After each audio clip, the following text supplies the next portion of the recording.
तो पिछली वीडियो में मैंने आपको ये दिखाया था, अगर आप भी नेगेटिव स्प्लिट्स का इस्तेमाल करते हो, आप अपने इवेंट के दिन अगर नेगेटिव स्प्लिट्स में दौड़ते हो तो कैसे आप भी 5 से 10 सेकंड कम कर सकते हो। तो आज मैं उसी के ऊपर कुछ टिप्स बताऊंगा। 5 टिप्स आपको देने वाला हूं कि अगर आप भी इन 5 टिप्स को अपनी ट्रेनिंग में इम्प्लीमेंट करते हो तो आप भी नेगेटिव स्प्लिट्स दौड़ सकते हो और अपने इवेंट के दिन आराम से 3 से 8 सेकंड कम कर लोगे आप भी। तो इस वीडियो को पूरा एंड तक देखना और आपको भी नेगेटिव स्प्लिट्स के बारे में पूरी इन्फॉर्मेशन मिल जाएगी।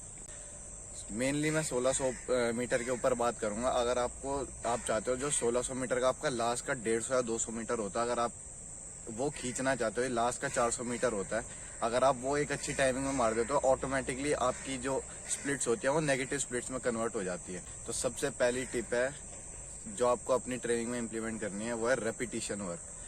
तो सबसे पहले आपको शॉर्ट रेपिटेशन 150 से लेके 200, 100 से लेके 200 मीटर के जो रेपिटेशंस होते हैं, चाहे आप 100 मीटर के 20 रेपिटेशन मार रहे हो, चाहे आप 150 मीटर के 15 मार रहे हो, चाहे आप 200 मीटर के 12 मार रहे हो, इन सबको आपको बिल्कुल अच्छे से अपनी ट्रेनिंग में इंट्रोड्यूस करना है। आपको ये सारे रेपिटेशंस 40 सेकंड से लेके 1 मिनट की रेस्ट पे मारनी है। और जो लास्ट के 2 रेपिटेशंस होते हैं, सेकंड लास्ट रेपिटेशन आपको 90% एफर्ट से मारना है। और जो लास्ट रेपिटेशन होता है, जैसे आप 200 के 12 मार रहे हो तो आप 11 मार चुके हो, अब लेट्स से आपने 11 रेपिटेशंस की जो आपकी टाइमिंग थी वो आपने समवेयर 31 से 33 सेकंड्स के अंडर मारी है। तो जो आपका लास्ट रेपिटेशन है वो ऑल आउट होना चाहिए। ऑल आउट मतलब अब आपको इसकी टाइमिंग जो है वो 27 से 28 सेकंड लाने की कोशिश करनी है। इससे होगा क्या, जब आप ये करते हो अपनी ट्रेनिंग में इस चीज को इंट्रोड्यूस करते हो तो ऑटोमेटिकली आप जो आपके लेग्स होते हैं वो थक जाते हैं, तो आप टायर्ड लेग्स में फास्ट दौड़ना सीख जाते हो।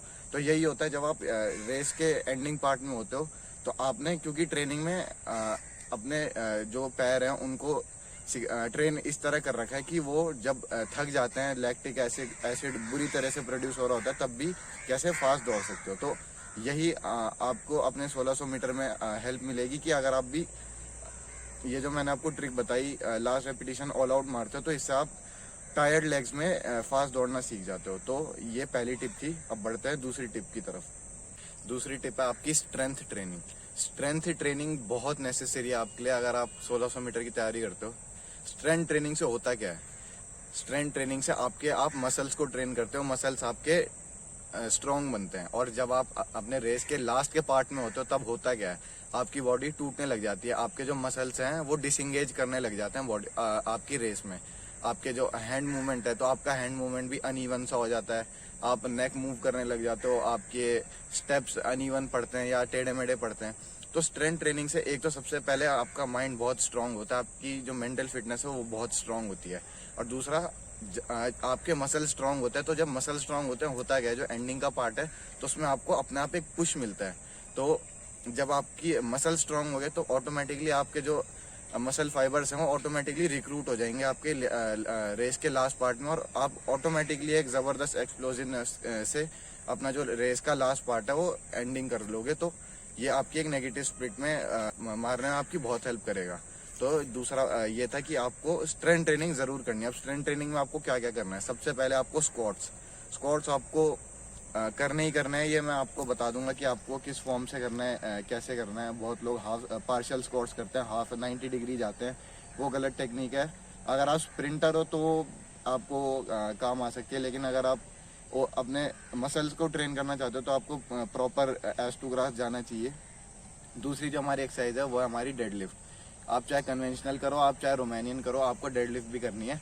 और तीसरी जो है वो बेंच प्रेस आपको पता ही होगा, सब लोग इस एक्सरसाइज को तो अच्छे से जानते होंगे क्योंकि इंटरनेशनल चेस्ट डे होता है मंडे के दिन, सब यही एक्सरसाइज कर रहे होते हैं। और जो चौथी एक्सरसाइज है हमारी मिलिट्री प्रेस आपके शोल्डर्स को बहुत स्ट्रांग बना देती है। तो अब हम अगर एक तरीके से देखें तो हमने इन 4 कंपाउंड मूवमेंट से अपने पूरी बॉडी को कवर कर लिया, तो हमारे लगभग ओवरऑल बॉडी ट्रेन हो चुकी है। अब आपने इन सब एक्सरसाइज को कर लिया तो आपकी जो मसल्स हैं ऑटोमेटिकली स्ट्रांग होने शुरू हो जाएंगे। तो जब आपका रेस का एंडिंग पार्ट होगा तो आप टायर्ड बॉडी में भी आप अपने मसल्स को रिक्रूट करके एक अच्छी फिनिशिंग मार लोगे। तो ये हमारी दूसरी टिप थी। तीसरी ये टिप है कि introduce negative splits to your repetition work. अब जैसे आप 400 मीटर के 8 रेपिटेशन मार रहे हो और आपकी टाइमिंग आपने 1:15 से 1:10 की सेट कर रखी है, तो आपको ये मारने कैसे हैं, जैसे आप 400 मीटर के 8 रेपिटेशन मारते हो, तो अगर आपको पर रेपिटेशन 1:15 के अंदर मारना है तो आपको जो पहला 200 है वो 40 सेकंड में मारना है, और जो बाद का 200 है वो 35 सेकंड में मारना है।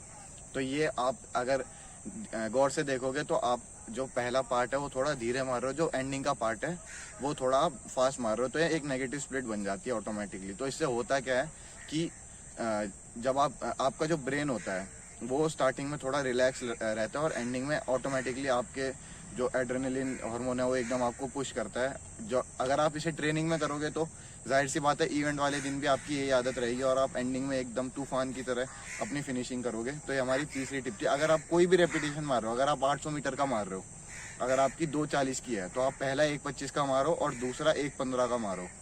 ऐसे आपको 200 या 400 या अगर आप 1 किलोमीटर का मारो, सब में ऐसे ही करना है। ये आपकी तीसरी टिप थी।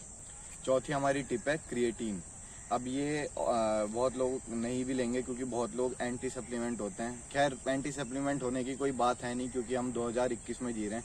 सप्लीमेंट्स अगर आप यूज़ करते हो तो आपको एक पुश मिलता है अपने वर्कआउट में, अपनी एनर्जी में, अपने ओवरऑल परफॉर्मेंस में। तो क्रिएटिन अगर आप लेते हो तो क्रिएटिन आपकी एक्सप्लोजिवनेस बढ़ाता है। आपकी बॉडी में जो एटीपी होता है, आपके मसल्स में एटीपी स्टोर करके रखता है।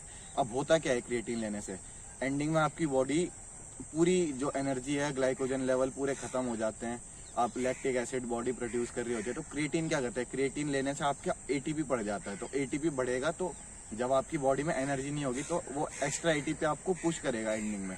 तो जब आप क्रिएटिन लेते हो तो आप देखोगे कि जो आपकी रेस का एंडिंग का पार्ट है आप उसमें टाइट नहीं हो रहे हो। तो क्रिएटिन भी एक बहुत अच्छा सप्लीमेंट है। अगर आपकी बॉडी ज़्यादा ही लॉक होती है, आप नेगेटिव स्प्लिट्स मारना चाहते हो, तो क्रिएटिन भी आपके लिए बहुत फायदेमंद साबित होगा। लास्ट जो हमारी टिप है वो आपकी मेंटालिटी। कुछ भी हो जाए आपको लास्ट में अपने मन से नहीं हारना। अब ज़्यादातर जो 5 मिनट की टाइमिंग मारते हो वो कैसे मारते हैं, पहला राउंड 1:05, दूसरा राउंड 1:15, तीसरा राउंड 1:25 और फिर लास्ट का राउंड 1:15, ऐसे कुछ। मतलब स्प्लिट जो आपकी स्प्लिट्स है वो चारों की चारों स्प्लिट बहुत अनइवन रहती है।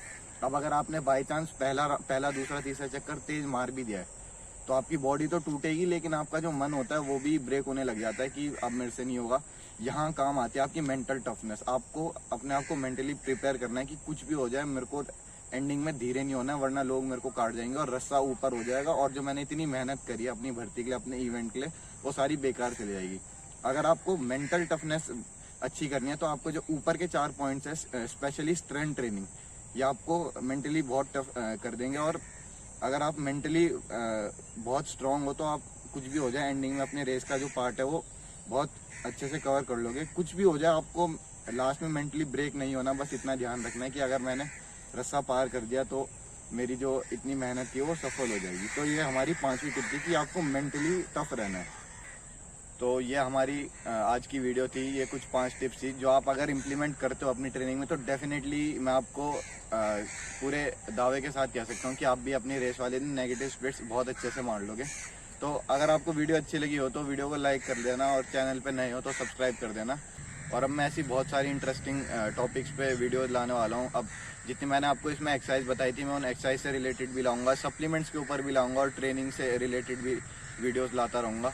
तो चैनल को सब्सक्राइब ज़रूर कर लेना, और मिलते हैं अपने अगले वीडियो में।